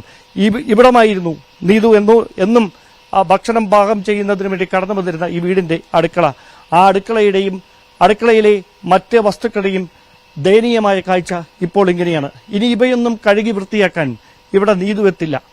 നീതുവിന്റെ വിങ്ങുന്ന ഓർമ്മകൾ തന്നെയാണ് ഈ വീട്ടിൽ മുഴുവൻ നിറഞ്ഞു നിൽക്കുന്നത്. എന്നും കുഞ്ഞിനെ കളിപ്പിച്ചിരുന്ന ഭർത്താവിനൊപ്പം സ്നേഹം പങ്കിട്ടിരുന്ന കുടുംബാംഗങ്ങൾക്കൊപ്പം ഒത്തുകൂടിയിരുന്ന ഈ വീട് ശോകമൂകമായി നീതുവിന്റെ വിങ്ങുന്ന ഓർമ്മകളിൽ നിറയുകയാണ്. നീതുവിന്റെ കുഞ്ഞ് കളിച്ചിരുന്ന കളിപ്പാട്ടങ്ങൾ അതും ഇങ്ങനെ ചിതറിത്തെറിച്ച് കിടപ്പുണ്ട് ഈ വീടിന്റെ പല ഭാഗങ്ങളായി. ഇത് ഒരു കുടുംബത്തിന്റെ മാത്രം കാഴ്ചയല്ല. ഈ പ്രദേശങ്ങളിലെ എല്ലാ കുടുംബങ്ങളും എല്ലാ വീടുകളും ഇങ്ങനെ പൂർണ്ണമായും ഭാഗികമായുമൊക്കെ തകർന്ന നിലയിലാണ്. ഒരുപക്ഷെ പുനരധിവാസത്തിലൂടെ ഈ കുടുംബങ്ങൾ പുതിയ കെട്ടിടങ്ങൾ നിർമ്മിച്ചു നൽകാൻ പുതിയ വീടുകളിലേക്ക് അവരെ മാറ്റാനൊക്കെ നമ്മുടെ സംവിധാനങ്ങൾക്ക് കഴിഞ്ഞേക്കാം. പക്ഷേ വേർപാടിന്റെ നഷ്ടം അത് എങ്ങനെ നികത്താനാകുമെന്ന ചോദ്യത്തിന് ആർക്കും ഉത്തരമില്ല. ആ ദയനീയമായ കാഴ്ചകളാണ്, വേദനിപ്പിക്കുന്ന കാഴ്ചകളാണ് ചൂരൽമലയിൽ എങ്ങും നിറയുന്നതും. ക്യാമറമാൻ പ്രജിത് കോങ്ങോടിനൊപ്പം ഡാൻ കുര്യൻ, ന്യൂസ് 18. ഉരുൾപൊട്ടൽ തകർത്തെറിഞ്ഞ ചൂരൽമലയിലെയും മുണ്ടക്കയിലെയും ആശയവിനിമയ സംവിധാനം പുനഃസ്ഥാപിച്ചു. ബെയിലി പാലത്തിന് സമീപം സെലോൺ വീൽസ് സംവിധാനം ഉപയോഗിച്ചാണ് താൽക്കാലിക ടവർ പ്രവർത്തന സജ്ജമാക്കിയത്. ഇതോടെ രക്ഷാദൌത്യം ഏകോപിപ്പിക്കുന്നത് കൂടുതൽ കാര്യക്ഷമമാകുമെന്നാണ് വിലയിരുത്തൽ. ചൂരൽമലയെയും മുണ്ടക്കയെയും തകർത്തെറിഞ്ഞ ഉരുൾപൊട്ടൽ ദുരന്തത്തിന് പിന്നാലെ രക്ഷാദൌത്യത്തിന് നേതൃത്വം നൽകിയിരുന്ന സർക്കാർ സംവിധാനങ്ങൾ നേരിട്ട പ്രധാനപ്പെട്ട വെല്ലുവിളി ആശയവിനിമയ സംവിധാനം പൂർണ്ണമായി തകർന്നടിഞ്ഞതായിരുന്നു. മുണ്ടക്കയിലും ചൂരൽമലയിലും പുഞ്ചിരിമട്ടത്തും എന്താണ് സംഭവിക്കുന്നത് എന്ന് കൃത്യമായി മനസ്സിലാക്കാൻ രക്ഷാദൌത്യം ഏകോപിപ്പിക്കുന്ന സേനാവിഭാഗങ്ങളുടെ തലവന്മാർക്ക് അറിയാൻ കഴിയാത്ത ഒരു സാഹചര്യത്തിൽ നിസ്സഹായരായി നോക്കി നിൽക്കാൻ മാത്രമേ ആദ്യഘട്ടത്തിൽ അവർക്ക് കഴിഞ്ഞിരുന്നുള്ളൂ. പിന്നീടാണ് ദുരന്ത നിവാരണ അതോറിറ്റിയുടെയും സംസ്ഥാന സർക്കാരിന്റെയും നിർദ്ദേശത്തിന്റെ അടിസ്ഥാനത്തിൽ ഇൻഡസ് ടവേഴ്സ് ബെയിലി പാലത്തിന് സമീപം ഏതെങ്കിലും സ്ഥലത്ത് ഇത്തരത്തിൽ ടവർ സ്ഥാപിക്കാൻ കഴിയുമോ എന്നൊരു ചർച്ചകളിലേക്ക് കടക്കുന്നത്. പിന്നീട് ബെയിലി പാലത്തിന് സമീപത്ത് ഈ സ്കൂളിന്, ബെയിലി പാലത്തിനും സ്കൂളിനും സമീപത്തായി തകർന്നടിഞ്ഞ ഒരു റോഡുണ്ടായിരുന്നു. ആ റോഡിൽ ആ പാലമുണ്ടായിരുന്നു. ആ പാലം മുഴുവനായി തകർന്നതാണ്. അത് അവിടേക്ക് മണ്ണിട്ട് വേഗത്തിൽ ആ ഭാഗം നികത്തി ഉയർത്തിയതിനു ശേഷം JCBകളും ഹിറ്റാച്ചികളും ഇതുവഴി ഓടിച്ചു നോക്കി. അങ്ങനെ ആ റോഡിന് ബലം, തൽക്കാലത്തേക്കെങ്കിലും ബലമുണ്ട് എന്ന് ഉറപ്പുവരുത്തിയതിനു ശേഷം കൊച്ചിയിൽ നിന്ന് ഇൻഡസ് ടവേഴ്സിന്റെ സെലോൺ വീൽസ് എന്ന സംവിധാനം അത് വയനാട്ടിലേക്ക് കൊണ്ടുവരാൻ തീരുമാനം എടുക്കുകയായിരുന്നു. 5 ലക്ഷം രൂപ ചെലവിലാണ് ആ വലിയ ട്രെയിലറുകളിൽ ഈ സെലോൺ വീൽസ് ഈ ദുരന്ത സ്ഥലത്തേക്ക്, അതായത് റോഡ് മാർഗം ദുരന്ത സ്ഥലത്തേക്ക് കഴിഞ്ഞ 4-ാം തീയതി എത്തിക്കുന്നത്. അതിവിടെ എത്തിച്ചതിന് ശേഷമാണ് ഈ 16 ഇരുമ്പ് വടങ്ങളിലായിട്ട് ഈ സെലോൺ വീൽസ് മുകളിലേക്ക് ഉയർത്തിയത്. 40 മീറ്റർ നീളമുള്ള ടവറാണ് ഇവിടെ പ്രവർത്തിച്ചുകൊണ്ടിരിക്കുന്നത്. ഈ ടവറിൽ നിന്നാണ് മുണ്ടക്കയെയും ചൂരൽമലയെയും പുഞ്ചിരിമട്ടത്തെയും ഒക്കെ തമ്മിൽ ഇപ്പോൾ ബന്ധിപ്പിക്കുന്ന എല്ലാ സർവീസ് പ്രൊവൈഡേഴ്സിന്റെയും സേവനദാതാക്കളുടെയും സേവനം സുഗമമായി നടപ്പിലാക്കുന്നതിന്, ആശയവിനിമയം സാധ്യമാക്കുന്നതിന് ഈ ടവറാണ് ഇപ്പോൾ പ്രവർത്തിച്ചുകൊണ്ടിരിക്കുന്നത്. നമുക്കറിയാം, സാധാരണയായി ഈ ടവർ സ്ഥാപിച്ചതിന് ശേഷം ഈ സിമന്റ് ഉപയോഗിച്ചുകൊണ്ടാണ് അത് തറയിൽ ഉറപ്പിക്കുന്നത്. അങ്ങനെയാണ് ടവർ സാധാരണയായി എല്ലാ സ്ഥലങ്ങളിലും സ്ഥാപിക്കുന്നത്. പക്ഷേ ഈ ദുരന്തമുഖത്ത് അങ്ങനെ പെട്ടെന്ന് സിമന്റിൽ ടവർ സ്ഥാപിക്കാനൊന്നും കഴിയില്ല. അതുകൊണ്ടാണ് ഈ ഇൻഡസ് ടവേഴ്സിന്റെ ഈ ഒരു സംവിധാനം, സെലോൺ വീൽസ് എന്ന ഈ സംവിധാനം സാഹസികമായി ഇവിടേക്ക് എത്തിച്ചത്. ഇവിടെ ഈ ടവർ സ്ഥാപിച്ചതിലൂടെ ഇതിന് ചുറ്റുമുള്ള ദുരന്തം നടന്ന എല്ലാ സ്ഥലങ്ങളിലും സൈന്യത്തിനും അതോടൊപ്പം തന്നെ മറ്റ് സേനാ വിഭാഗങ്ങൾക്കും പരസ്പരമുള്ള ആശയവിനിമയം സുഗമമായി സാധ്യമാകുകയായിരുന്നു. അതോടെയാണ് രക്ഷാദൌത്യത്തിന്റെ ഊർജം വർദ്ധിക്കുന്ന ഒരു സാഹചര്യമുണ്ടായത്. സ്വാഭാവികമായി മേപ്പാടിക്കും മുണ്ടക്കൈക്കുമിടയിൽ സമാനമായ ഒരു സാഹചര്യം, അതായത് ഒരു തരത്തിലും ആശയവിനിമയം സാധ്യമാകാത്ത ഒരു സാഹചര്യമുണ്ടായിരുന്നു. അവിടെയും ഇത്തരത്തിൽ ഒരു സെലോൺ വീൽസ് ടവർ കൂടി സ്ഥാപിക്കുകയാണ്. ഇങ്ങനെ 16ഓളം ഇരുമ്പ് വടങ്ങളിലാണ് ഈ ടവർ ഇവിടെ ഉയർത്തിയിരിക്കുന്നത്. സ്വാഭാവികമായി ഇതിന്റെ സാങ്കേതിക സംവിധാനങ്ങൾ അത് പൂർണ്ണമായി ആക്ടിവേറ്റ് ചെയ്താൽ മാത്രമേ ഈ മുണ്ടക്കൈക്കും മേപ്പാടിക്കും ഇടയിലും ചില സ്ഥലങ്ങളിൽ ആശയവിനിമയം ഒട്ടും നടക്കാത്ത ഇടങ്ങളുണ്ട്. അവിടെയും കൂടി അത് അടിയന്തരമായി വേണമെന്ന ഒരു ആവശ്യം, അതായത് 235ഓളം ഇടങ്ങളിലാണ് വൈദ്യുതി തടസ്സം നേരിടുന്ന സ്ഥലങ്ങളിലാണ് ജനറേറ്ററുകൾ ഉപയോഗിച്ചുകൊണ്ട് ഈ സുഗമമായി ഇത്തരത്തിലുള്ള ഈ വൈദ്യുതിക്ക് പകരമുള്ള സംവിധാനങ്ങൾ ഉറപ്പുവരുത്തിയിരിക്കുന്നത്. ആ സ്ഥലങ്ങളിലെല്ലാം ആശയവിനിമയം ഉറപ്പാക്കുന്നതിന് വേണ്ടി ഇതുപോലെ തന്നെ ഈ സെലോൺ വീൽസ് സംവിധാനമുള്ള മറ്റൊരു ടവർ കൂടി മേപ്പാടിക്കും മുണ്ടക്കൈക്കുമിടയിൽ സ്ഥാപിക്കുകയാണ്. അങ്ങനെ വളരെ സാഹസികമായ ദൌത്യത്തിലൂടെയാണ് ബെയിലി പാലത്തിന് സമീപം ഞങ്ങളിപ്പോൾ നിൽക്കുന്ന ഈ സ്ഥലത്ത് കൗ എന്ന ചുരുക്കപ്പേരിൽ അറിയപ്പെടുന്ന ഈ സെലോൺ വീൽ എന്ന ടവർ സ്ഥാപിച്ചിരിക്കുന്നതും. ക്യാമറമാൻ പ്രജിത് കോങ്ങാടിനൊപ്പം ഡാൻ കുര്യൻ, ന്യൂസ് 18. വയനാടിന്റെ അതിജീവനത്തിനായി സ്നേഹ ചായക്കടയുമായി ഡിവൈഎഫ്ഐ. കാസർഗോഡ് കാഞ്ഞങ്ങാട് നഗരത്തിലാണ് ചായക്കട തുടങ്ങിയത്. ചായയും പലഹാരവും കഴിച്ച് ഇഷ്ടമുള്ള തുക ബോക്സിൽ നിക്ഷേപിക്കാം. വയനാട്ടിലെ ഉരുൾപൊട്ടലിൽ സർവ്വതും നഷ്ടപ്പെട്ടവരെ സഹായിക്കാനാണ് ഡിവൈഎഫ്ഐ കാഞ്ഞങ്ങാട് ബ്ലോക്ക് കമ്മിറ്റി സ്നേഹ ചായക്കട ആരംഭിച്ചത്. ചായയും പലഹാരവും കഴിക്കുന്നവർക്ക് ഇഷ്ടമുള്ള തുക ബോക്സിൽ നിക്ഷേപിക്കാം.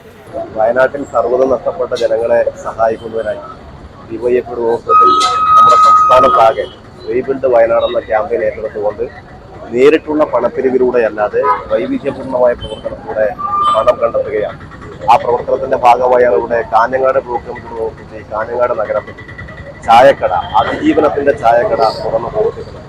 സിനിമാ താരങ്ങളായ പി കുഞ്ഞികൃഷ്ണൻ മാസ്റ്ററും ഉണ്ണിരാജ് ചെറുവത്തൂരും ചേർന്ന് കട ഉദ്ഘാടനം ചെയ്തു. ജാതി മത രാഷ്ട്രീയ ഭേദമന്യേ വയനാട്ടിലെ ജനങ്ങൾക്കായി നാട് ഒത്തുചേരുകയാണെന്ന് പി കുഞ്ഞികൃഷ്ണൻ മാസ്റ്റർ പറഞ്ഞു. ശരിക്കും പറഞ്ഞാൽ നമ്മുടെ വയനാട്ടിലുണ്ടായ ദുരന്തം എന്ന് പറയുന്നത് നമ്മുടെ ചരിത്രത്തിൽ അല്ലെങ്കിൽ നമ്മുടെ ജീവിതത്തിൽ ഒരിക്കലും നമ്മൾ അഭിമുഖീകരിക്കാത്ത വലിയ ഒരു ദുരന്തമാണ്. ഈ ദുരന്തത്തെ നേരിടാൻ ഇപ്പൊ ശരിക്കും പറഞ്ഞാൽ അവർക്ക് മാനസികമായിട്ടുള്ള ഒരു വലിയ പിന്തുണ കൊടുക്കേണ്ടതായിരുന്നു. അതോടൊപ്പം തന്നെ പുനരധിവാസം ഒരു വലിയ പ്രശ്നം തന്നെയാണ്. അപ്പോൾ ആ പുനരധിവാസത്തിന് നമ്മുടെ സംസ്ഥാന സർക്കാർ ഉൾപ്പെടെയുള്ള എല്ലാ വിഭാഗം, അത് ജാതി മത രാഷ്ട്രീയ ഭേദമന്യേ എല്ലാവരും ഒത്തുചേരുകയാണ്. അതിന് നമ്മുടെ ഒരു കൂട്ടായ്മ ഇവിടെ നടക്കുന്ന ഈ സ്നേഹഛായ പരിപാടി എല്ലാവരും സഹകരിക്കണം എന്നാണ് വിനീതമായി അപേക്ഷിക്കേണ്ടത്. ഹോസ്ദുർഗ് ഗവൺമെന്റ് ഹയർ സെക്കൻഡറി സ്കൂളിലെ 5ാം ക്ലാസ് വിദ്യാർത്ഥി ജാൻവി ചായക്കടയിലെത്തി നാണയത്തുട്ടുകളുടെ ശേഖരം സംഘാടകർക്ക് കൈമാറി. ന്യൂസ് 18 കാസർഗോഡ്. ഇടവേള.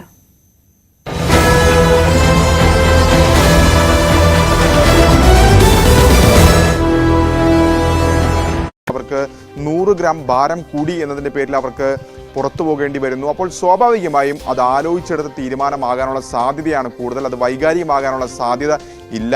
ഏതായാലും അത്തരമൊരു പ്രഖ്യാപനം ഇപ്പോൾ വിനേഷ് ഫോഗട്ട് നടത്തിയിരിക്കുന്നു. ഗുസ്തി ജയിച്ചിരിക്കുന്നു, താൻ തോറ്റു. ആ പ്രയോഗത്തിൽ തന്നെ വലിയ അർത്ഥങ്ങളുണ്ട്. ഏതായാലും അത്തരമൊരു പ്രഖ്യാപനം വിനേഷ് നടത്തുമ്പോൾ വിനേഷിന് വലിയ പിന്തുണ ഇതിനോടകം തന്നെ ലഭിച്ചിട്ടുണ്ട്. ഇപ്പോൾ ഈ പ്രഖ്യാപനത്തിന് ശേഷവും ഗുസ്തി താരങ്ങളുടെ ഒക്കെ തന്നെ പിന്തുണ ഇതിനോടകം തന്നെ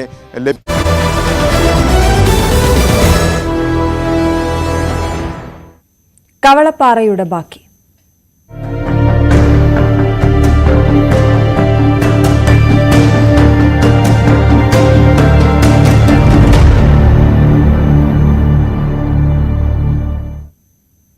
അൻപത്തിയൊൻപത് പേരുടെ ജീവനെടുത്ത കവളപ്പാറ മണ്ണിടിച്ചിൽ ദുരന്തത്തിന് ഇന്ന് 5 വർഷം. ദുരന്തത്തിന് നേരിട്ടിരകളായവരുടെ പുനരധിവാസം പൂർത്തിയായെങ്കിലും അവിടെ പരിഹരിക്കാൻ ഇനിയും പ്രശ്നങ്ങളേറെയുണ്ട്. ദുരന്തഭൂമിയിൽ അടിഞ്ഞ മണ്ണ് നീക്കം ചെയ്യുക, ദുരന്ത മേഖലയോട് ചേർന്നുള്ള പ്രദേശത്തെ ആളുകളെ സുരക്ഷിത മേഖലയിലേക്ക് പുനരധിവസിപ്പിക്കുക എന്നീ കാര്യങ്ങൾ ഇന്നും ബാക്കിയാണ് ഇവിടെ.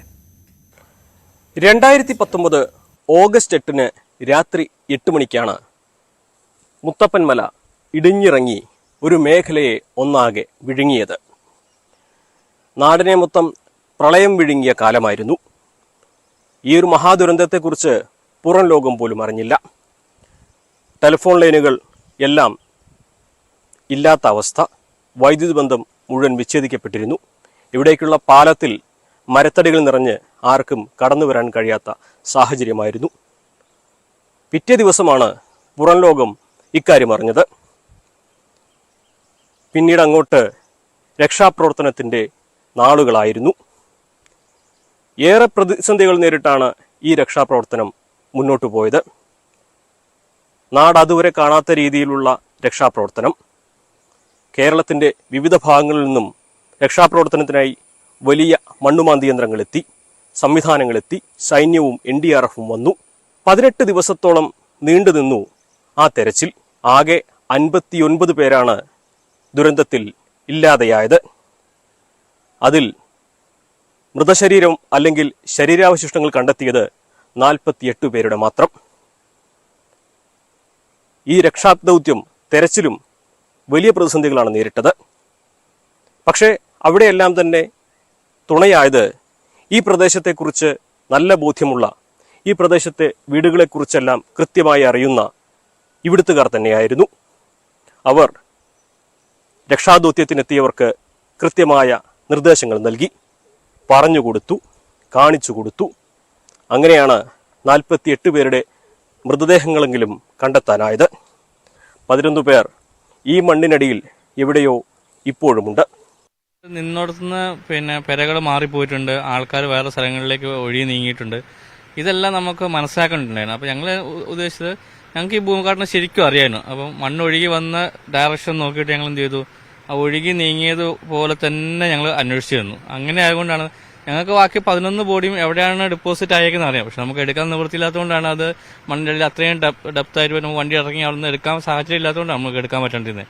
ആ സറൗണ്ടിങ്ങിൽ ഉണ്ടെന്ന് ഞങ്ങൾക്ക് കൃത്യമായൊരു ബോധ്യമുണ്ട്. അപ്പോൾ ഓരോ സ്ഥലത്തേക്കും മണ്ണ് നീങ്ങിയത് എങ്ങനെ, അതിൻ്റെ ഓരോ പ്രാവശ്യം മാന്തുമ്പോഴും അതിൻ്റെ അടിഭാഗത്ത് എത്രമാത്രം ക്ലിയർ ചെയ്യുന്നുണ്ട്, എത്രമാത്രം മണ്ണ് ഒലിച്ചു പോയി, എത്രമാത്രം മണ്ണ് മുകളിൽ നിന്ന് വന്നു, ഇതൊക്കെ നമ്മൾ നോക്കിക്കൊണ്ടിരുന്നു. അത് നമുക്ക് പ്രദേശവാസി എന്ന നിലയ്ക്ക് നമുക്ക് ഇവിടുത്തെ ആദ്യത്തെ നിലവാരം എങ്ങനെയായിരുന്നു ഉണ്ടായിരുന്നു അറിഞ്ഞുകൊണ്ട് രണ്ടാമത്തെ ഈ പ്രശ്നങ്ങൾ ഉണ്ടാകുന്ന സമയത്ത് നമുക്ക് അത് വെച്ചിട്ട് നമുക്ക് മനസ്സിലാക്കിക്കൊണ്ട് ചെയ്തെടുക്കാൻ കഴിഞ്ഞുകൊണ്ട് എളുപ്പം ഞങ്ങൾക്ക് എൻ്റെ ബോഡി ഡെക്കറേറ്റ് ചെയ്യണം. തെരച്ചിൽ 18 ദിവസത്തിന് ശേഷം അവസാനിച്ചെങ്കിലും കവളപ്പാറയുടെ പുനരധിവാസവും അല്ലെങ്കിൽ കവളപ്പാറയെ വീണ്ടെടുക്കാനുള്ള നടപടികളും പിന്നെയും കാലങ്ങളോളം തുടരേണ്ടി വന്നു.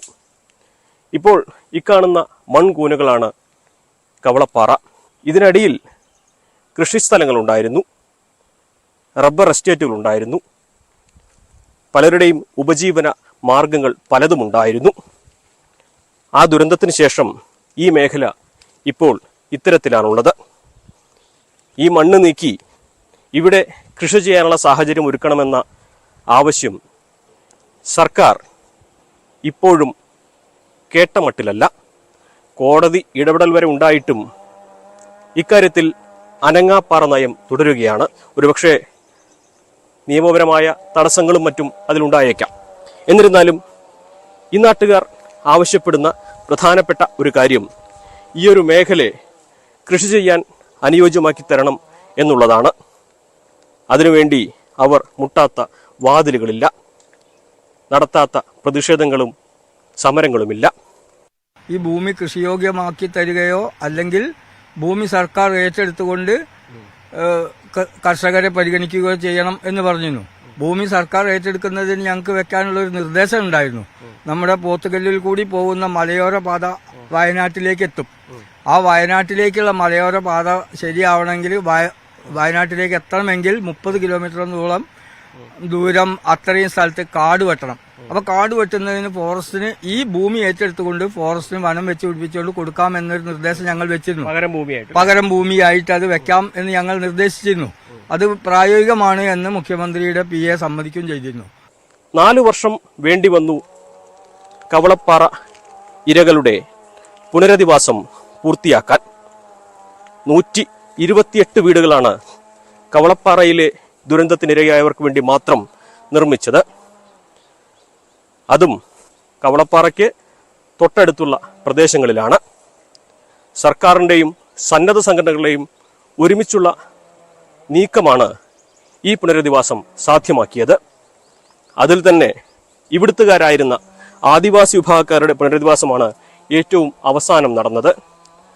ഒട്ടേറെ നിയമ പോരാട്ടം തന്നെ നടത്തേണ്ടി വന്നു അത് യാഥാർത്ഥ്യമാകാൻ. ഇന്നത്തെ സാഹചര്യത്തിൽ 5,28,000 രൂപയ്ക്ക് ഭൂമിയും 4 ലക്ഷം രൂപയ്ക്ക് വീടും നിർമ്മിക്കുക എന്നുള്ളത് പ്രായോഗികമല്ല. അതുകൊണ്ട് സന്നദ്ധ സംഘടനകൾ ആ സഹായത്തോടു കൂടി തന്നെയാണ് നിർമ്മാണം പൂർത്തിയായിട്ടുള്ളത്. മറ്റൊന്ന്, സന്നദ്ധ സംഘടനകളൊക്കെ ഇവിടെ വീടുകൾ പലതും നിർമ്മിച്ചു കൊടുത്തിട്ടുണ്ട്. ഏതാണ്ട് 180 വീട് ഈ മേഖലയിൽ കവളപ്പാറയോട് ചുറ്റിപ്പറ്റി ചാലിയാറിന് തീരത്തുള്ള ആളുകൾക്കൊക്കെ ഉൾപ്പെടെ ലിസ്റ്റിൽ ഉൾപ്പെടാത്ത സാധാരണപ്പെട്ട ആളുകൾക്കൊക്കെ ആയിട്ട് 180 വീട് ഈ ദുരന്തവുമായി ബന്ധപ്പെട്ട് ഇവിടെ പൂർത്തിയായിട്ടുണ്ട്. 128 സർക്കാർ സഹായത്തോടു കൂടിയും ബാക്കിയുള്ള വീടുകളൊക്കെ സന്നദ്ധ സംഘടനകളാണ് നിർമ്മിച്ചു നൽകിയിട്ടുള്ളത്. ഇന്നിപ്പോൾ 5 വർഷത്തിനിപ്പുറം ഈ ഒരു മേഖല ഇങ്ങനെ മൺകൂനകളായി അവശേഷിക്കുകയാണ്. ഇപ്പോഴും മാനമൊന്നിരണ്ടാൽ ഇനിയും ഇവിടെ നിന്ന് മാറ്റിപ്പാർപ്പിക്കാത്ത 70ഓളം കുടുംബങ്ങൾക്ക് ആധിയാണ്. അവരെ ഇവിടെ നിന്നും സുരക്ഷിതമായ സ്ഥാനത്തേക്ക് മാറ്റണം എന്ന ആവശ്യം പൂർണ്ണമായിട്ടും ഇപ്പോഴും നടപ്പാക്കിയിട്ടില്ല. അതുകൊണ്ട് തന്നെ മഴക്കാർ മാനത്ത് വന്നാൽ അവർ ക്യാമ്പുകളിലേക്ക് മാറുന്ന സാഹചര്യമാണുള്ളത്. ഇരകളാക്കപ്പെട്ടവർക്ക്, അതായത് ദുരന്തത്തിൽ നേരിട്ട് ഇരകളായവർക്ക് 4 വർഷത്തിനിപ്പുറം പുനരധിവാസം സാധ്യമായെങ്കിലും ഈ പ്രദേശത്ത് ദുരന്ത മേഖലയാണെന്ന് കണ്ടെത്തി മാറ്റിപ്പാർപ്പിക്കണമെന്ന് സർക്കാർ നിർദ്ദേശം നൽകിയ ഇടങ്ങളിലെ ജനങ്ങൾ ഇപ്പോഴും ആധിയോടെ തന്നെ തുടരുകയാണ്. 5 വർഷത്തിനിപ്പുറം നമുക്ക് കവളപ്പാറ ഇപ്രകാരമാണ് കാണാനാകുന്നത്. വയനാട് സംഭവിച്ച ദുരന്തത്തിൻ്റെ പകുതി പോലും കവളപ്പാറ സംഭവിച്ചിട്ടില്ല എന്ന് നമുക്ക് പറയാം. പക്ഷേ കവളപ്പാറയിലെ പുനരധിവാസവും ദുരിതാശ്വാസവും ഒക്കെ വയനാടിന് മാതൃകയാകുമോ എന്ന ചോദ്യത്തിന് കൃത്യമായ ഉത്തരം നൽകാനാകില്ല. വയനാട് പുനരധിവാസത്തിന് കവളപ്പാറ മാതൃക എന്ന് ഒരിക്കലും പറയാൻ കഴിയില്ല. കാരണം കവളപ്പാറയിലെ മാതൃക എന്ന് പറയുന്നത് ഞങ്ങളൊക്കെ നടത്തിയിട്ടുള്ള നിയമ പോരാട്ടങ്ങളും സമരങ്ങളും ഒക്കെയാണ്. അതൊന്നും ഇല്ലാതെ ആ സാധാരണക്കാരെ തികച്ചും നമ്മൾ കവളപ്പാറയേക്കാൾ വലിയ അതിലേറെ നല്ലപോലെ സാധാരണക്കാരായിട്ട് നിൽക്കുന്ന അവരെ നല്ല ഒരു നിയമ സംവിധാനത്തിലോട് കൂടിയിട്ട് ആ പുനരധിവാസം എത്രയും പെട്ടെന്ന് ആക്കി കൊടുക്കുകയാണ് വേണ്ടത്. 4 വർഷത്തിന് ശേഷമാണ് ഈ മേഖലയിൽ തന്നെ പുനരധിവാസം ഇത്രയെങ്കിലും പൂർത്തിയായത്. അപ്പോൾ കവളപ്പാറയേക്കാൾ എണ്ണമറ്റ ആളുകൾ നഷ്ടമായ, വീടുകൾ നഷ്ടമായ മുണ്ടക്കയിലും ചുരൽമലയിലുമൊക്കെ എങ്ങനെയായിരിക്കും ഈ പുനരധിവാസവും മറ്റും നടപ്പാക്കുക എന്ന ചോദ്യമാണ് ഉയരുന്നത്. എന്താണെങ്കിലും ഈ മണ്ണിനടിയിൽ എവിടെയോ ഇപ്പോഴുമുള്ള ആ 11 പേരുടെ ഓർമ്മകൾക്ക് മുൻപിൽ അശ്രുക്കൾ അർപ്പിച്ചുകൊണ്ട് കവളപ്പാറയിലെ ദുരന്തത്തിൻ്റെ 5ാം വാർഷികം നാട് ഓർമ്മിച്ചെടുക്കുകയാണ്. കവളപ്പാറയിൽ നിന്നും CV അനുമോദ്, ന്യൂസ് 18. നെടുമ്പാശ്ശേരി വിമാനത്താവളത്തിൽ ആരോഗ്യ വിഭാഗം ഉദ്യോഗസ്ഥരുടെ ഒത്താശയോടെ സ്വർണം കടത്തിയത് 18 തവണയെന്ന് DRI. സ്വർണ്ണക്കടത്തിൽ കൂടുതൽ ഉദ്യോഗസ്ഥരുടെ അറസ്റ്റ് ഉണ്ടാകും. കൂടുതൽ ആരോഗ്യ വിഭാഗം ജീവനക്കാരെ ചോദ്യം ചെയ്തു. 5 ജീവനക്കാരെ നാളെ ചോദ്യം ചെയ്യും. ഡാനി പോൾ ചേരുന്നു വിവരങ്ങളുമായി. ഡാനി, വളരെ ഗൌരവമുള്ള വിഷയമാണ് കണ്ടെത്തിയിരിക്കുന്നത്. 18 തവണ ഉദ്യോഗസ്ഥരുടെ ഒത്താശയോടെ സ്വർണം കടത്തിയത്. എന്തൊക്കെയാണ് വിശദാംശങ്ങൾ? അശ്വതി, ഇതിൽ ഗുരുതരമായ രീതിയിലാണ് ഇത് കേസിന് തുടരന്വേഷണങ്ങൾ പോകുന്നത്. കാരണം കഴിഞ്ഞ ദിവസം തന്നെ നമ്മൾ പറഞ്ഞിരുന്നു, ഇതിൽ ആരോഗ്യ വകുപ്പ് ജീവനക്കാർ അവരെല്ലാം തന്നെ ഇടനിലക്കാരാക്കിക്കൊണ്ട് എത്ര തവണ എത്ര ക്വാണ്ടിറ്റി കൊണ്ടുവന്നു എന്നതിൽ അടക്കമുള്ള കാര്യങ്ങൾ ഇതിൽ നിർണായകമാകുമെന്ന് വ്യക്തമായിരുന്നു. ആ രീതിയിലേക്ക് തന്നെയാണ് അന്വേഷണം പോകുന്നത്. കാരണം ഇതിന്റെ തുടർച്ചയെന്നോളം 5 ജീവനക്കാരെ നാളെ ചോദ്യം ചെയ്യുന്നു. നിലവിൽ 3 ആരോഗ്യവകുപ്പിലെ മുൻ ജീവനക്കാരെ 3 പേര് ഇതിനകം തന്നെ അറസ്റ്റ് രേഖപ്പെടുത്തിയിട്ടുണ്ട്. അതുകൂടാതെയാണ് 5 പേരെ കൂടി ചോദ്യം ചെയ്യാനായിട്ട് വിളിപ്പിക്കുന്നത്. 18 തവണ ഇതേ മാർഗത്തിലൂടെ തന്നെ ഇവരെ ഉപയോഗിച്ചുകൊണ്ട് തന്നെ സ്വർണം കടത്തിയെന്ന സൂചനകളാണ് DRI സംഘത്തിന് ലഭിക്കുന്നത്. അതുകൊണ്ട് തന്നെ ഇതിന്റെ ഒരു ആഴം വലുത് തന്നെയാണ്, ഒരു സംശയവുമില്ല. അതിൽ ഇത് എത്രമാത്രം സ്വർണം കടത്തി എന്നതടക്കമുള്ള കാര്യങ്ങൾ ഇതിൽ പരിശോധിക്കപ്പെടും. അതുകൊണ്ട് കൂടുതൽ ചോദ്യം ചെയ്യലിലേക്ക് അറസ്റ്റ് ചെയ്യപ്പെട്ട ജീവനക്കാരെ നേരത്തെ ഇതുമായി ബന്ധപ്പെട്ട് അറസ്റ്റ് ചെയ്തവരെ കസ്റ്റഡിയിലേക്ക് 3 ദിവസം കസ്റ്റഡിയിലേക്ക് ആവശ്യപ്പെടും. നിലവിൽ അവരെ റിമാൻഡ് ചെയ്തിരിക്കുകയാണ്. ഇവരെ കൂടുതൽ ചോദ്യം ചെയ്യുന്നതടക്കമുള്ള കാര്യങ്ങൾക്ക് വേണ്ടിയാണ് കസ്റ്റഡിയിലേക്ക് ആവശ്യപ്പെടുന്നത്. ഇവരെ ചോദ്യം ചെയ്യുന്നതിലൂടെ കൂടുതൽ കാര്യങ്ങൾ ഇത് സംബന്ധിച്ച് വ്യക്തമാകും എന്ന ഒരു ലക്ഷ്യത്തിലാണ് DRI സംഘമുള്ളത്. അടുത്തിടെയാണ് ഇത് സംബന്ധിച്ചുള്ള വിവരങ്ങൾ DRI സംഘത്തിന് ലഭിക്കുകയും പിന്നീട് ആ വിമാനത്താവളത്തിൽ നിരീക്ഷണം ശക്തമാക്കുകയും ചെയ്തിരുന്നത്. ഇതിൽ ആദ്യം അറസ്റ്റായത് ലിബിൻ ബോണി എന്ന് പറയുന്നയാളാണ്. ആരോഗ്യ വകുപ്പിൽ നിന്ന് ലിബിൻ ബോണി 1400 ഗ്രാം സ്വർണം കടത്താൻ ശ്രമിച്ചതിനാണ് ഇയാൾ പിടിയിലാകുന്നത്. ഇതിനുശേഷം ഇയാളെ ചോദ്യം ചെയ്യുകയും പിന്നീട് നടത്തിയ നിരീക്ഷണങ്ങളുടെ അടിസ്ഥാനത്തിലാണ് മറ്റ് ഉദ്യോഗസ്ഥരായ സേതു സന്തോഷ്, ഗോകുൽ എന്നിവരുടെ അറസ്റ്റിലേക്ക് നീങ്ങുന്നത്. ഈ സ്വർണ്ണക്കടത്ത് സംഘത്തിലെ മലയാറ്റൂർ സ്വദേശിയായ ജെറിൻ ബൈജുവും അറസ്റ്റ് ചെയ്യപ്പെട്ടിട്ടുണ്ട്. അങ്ങനെ ഈ അറസ്റ്റ് ചെയ്യപ്പെട്ടവരുടെ എണ്ണം കൂടുതലാണ്. ഇനിയിപ്പോൾ ചോദ്യം ചെയ്യാൻ വിളിപ്പിക്കുന്നതും ആരോഗ്യവകുപ്പുമായി ബന്ധപ്പെട്ട ജീവനക്കാരെ തന്നെയാണ്. ഇവരെ ഇടനിലക്കാരാക്കിക്കൊണ്ട് ഏത് സംഘമാണ് പ്രവർത്തിച്ചിരുന്നത്, ആർക്കു വേണ്ടിയാണെന്നത് അടക്കമുള്ള കാര്യങ്ങളിൽ വിശദമായ ഒരു അന്വേഷണം ഇനി വരുന്ന ദിവസങ്ങളിൽ ഉണ്ടാകുമെന്നാണ് പ്രതീക്ഷിക്കുന്നത്. ശരി, കൂടുതൽ ജീവനക്കാരെ ഈ സ്വർണ്ണക്കടത്ത് കേസിൽ ചോദ്യം ചെയ്യുമെന്നാണ് അറിയുന്നത്. ഡാനി പോളാണ് വിശദവിവരങ്ങൾ നൽകിയത്. എറണാകുളം കോതമംഗലം റോഡിൽ തടിലോറി തലകീഴായി മറിഞ്ഞു. ഡ്രൈവർ നിസ്സാര പരിക്കുകളോടെ അത്ഭുതകരമായി രക്ഷപ്പെട്ടു. ഇരുമല്ലൂർ റേഷൻ കടയ്ക്ക് സമീപം ഇന്ന് പുലർച്ചെ 5 മണിയോടെയായിരുന്നു സംഭവം. റബ്ബർ കട്ടയുമായി പെരുമ്പാവൂർക്ക് പോവുകയായിരുന്ന തടിലോറിയാണ് നിയന്ത്രണം നഷ്ടപ്പെട്ട് തലകീഴായി മറിഞ്ഞത്. വളവും കുത്തനെയുള്ള കയറ്റവും ഈ റോഡിൽ പലപ്പോഴും അപകടത്തിന് കാരണമാകുന്നുണ്ട്. തടി ലോറികൾ പെരുമ്പാവൂർക്ക്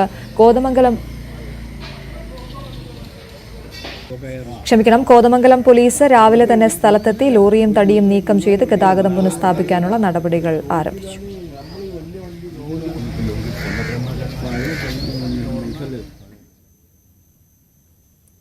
ഇന്ത്യൻ വാഹന രംഗത്തിന് അഭിമാനകരമായ ഒരു കാര്യത്തിലേക്കാണ് ഇനി.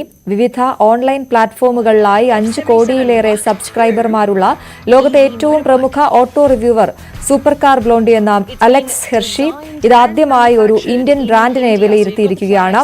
Ultra fast made in India motorcycle the Ultraviolette F77 Mach 2 എന്ന EV ബൈക്കിനാണ് ഈ നേട്ടം സ്വന്തമായിരിക്കുന്നത്.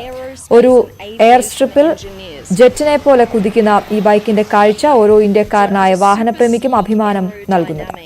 Design. It's super quick, super powerful, but not only that. Listen to this. This bike right here can haul up to 15,000 kilograms. That is 70 times its own weight. This bike comes with its own ultraviolet app. You can control all of these modes from the app. Ballistic, glide, combat. Now when it comes to charging, there are 2 different fast charging solutions available. The Boost charger, which can charge from വാർത്താരംഭം പൂർണ്ണമാകുന്നു. ഇനി news ട്രെൻഡ്സിൽ KP Abhilash ചേരും. നമസ്കാരം.